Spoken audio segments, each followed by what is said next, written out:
είπα.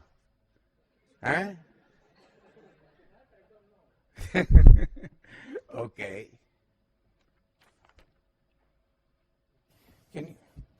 Can you hear me? Okay.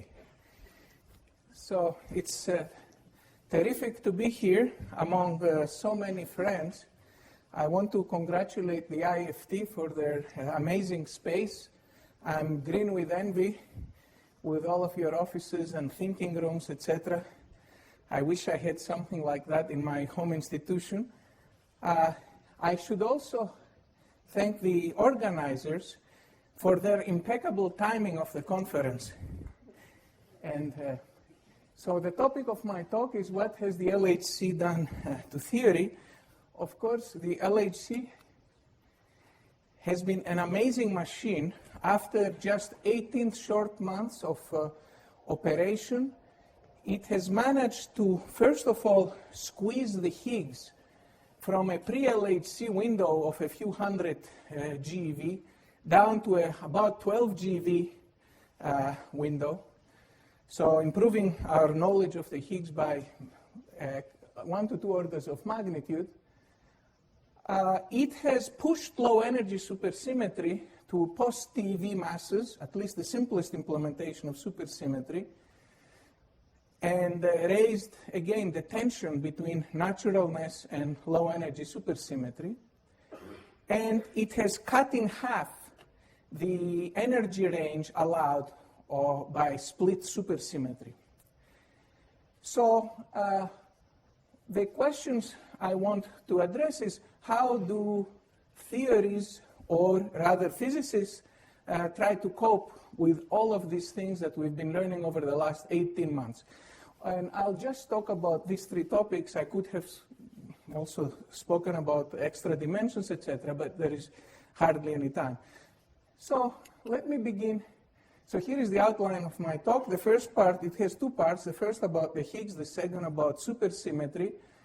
About the Higgs, I'll just discuss the very important connection between naturalness and Higgs properties. And by properties, I don't just mean the mass of the Higgs. I mean the production, cross-section, branching ratios, etc. How naturalness profoundly is connected with this property, and how deviations of the Higgs properties from the standard model may well be the very first indication that we have for physics beyond the standard model, natural physics beyond the standard model. Then I'll move to fun with a hypothetical 126 GeV Higgs.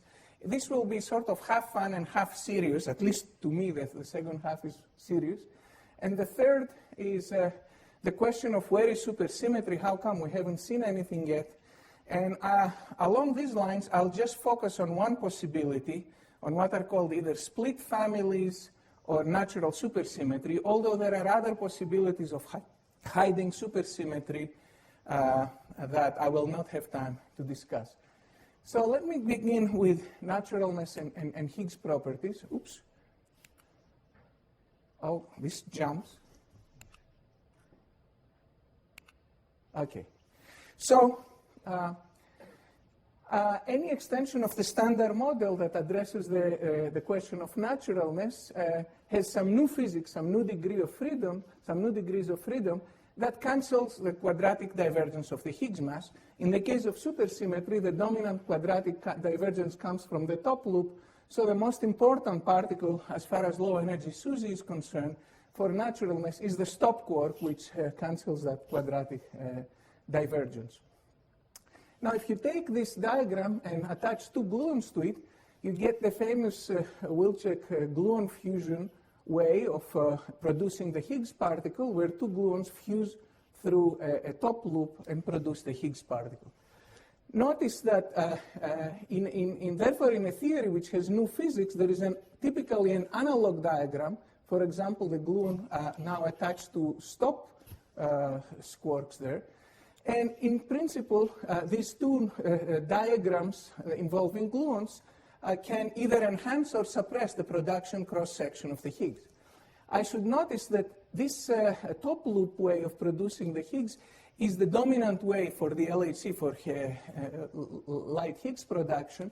Therefore, the LHC probes naturalness directly. It's truly a naturalness machine. Both the predominant production of the Higgs, as well as some of the visible decays go through such loop diagrams. Okay? So perhaps the first evidence of having a natural solution to the hierarchy problem may be that there will be a deviation of the production of the Higgs, or perhaps the decay properties of the Higgs particle.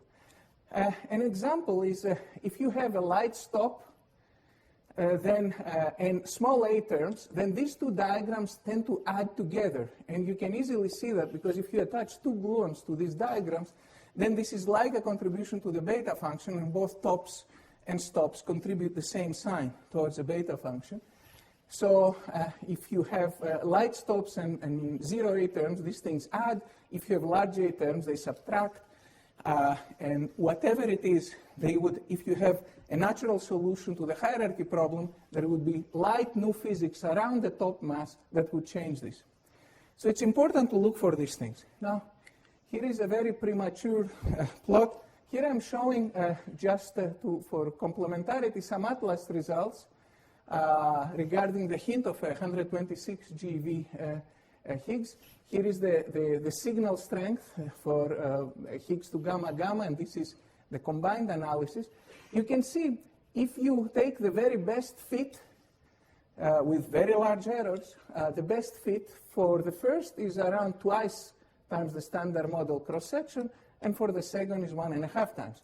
Of course, there is no significant statistical merit to these things. This is at most a 1 sigma, and this is maybe 1.2 or 1.3 sigma effect. However, if after another year of taking data, the situation persists and these errors become smaller, then we might be facing a first glimpse at beyond the standard model physics through possibly an enhanced Higgs production cross-section. So first topic is, as I promised, fun with 126 GeV Higgs. And I will discuss a number of theories in decreasing order of unnaturalness. So I'll start with the most unnatural theory, standard model, and then I'll go to split supersymmetry, MSSM, and then variants of the MSSM that have some additional degree of freedom, like a singlet or a new gauge field that changes the quartic coupling of the Higgs. Okay? So let me begin with the standard model. I should point out, however, that no matter how hard I try, I will not have, it's very sensitive and I barely, okay. I will not have as much fun as this author who back in 2007 wrote a 31-page paper compiling hundreds of predictions of the Higgs mass in increasing mass order. And if you go to page 5, you are near the neighborhood of 126, and you find in particular a prediction of 126 with inaccuracy of about 2 GeV. And never mind the philosophy of these authors, well-known authors, the essential point regarding this prediction is well known from the late 70s, is that if you assume that the standard model is valid all the way up to the Planck mass, the Higgs is constrained to be in a limited mass range from about 174 GeV, above which you reach strong coupling before the Guth scale, and down to 126 GeV, below which the potential becomes negative.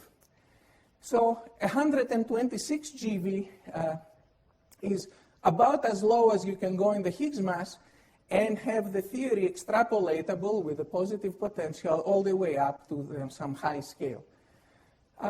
So this is another way to say it is that 126, the lowest mass that you can have, and still extrapolate to a high scale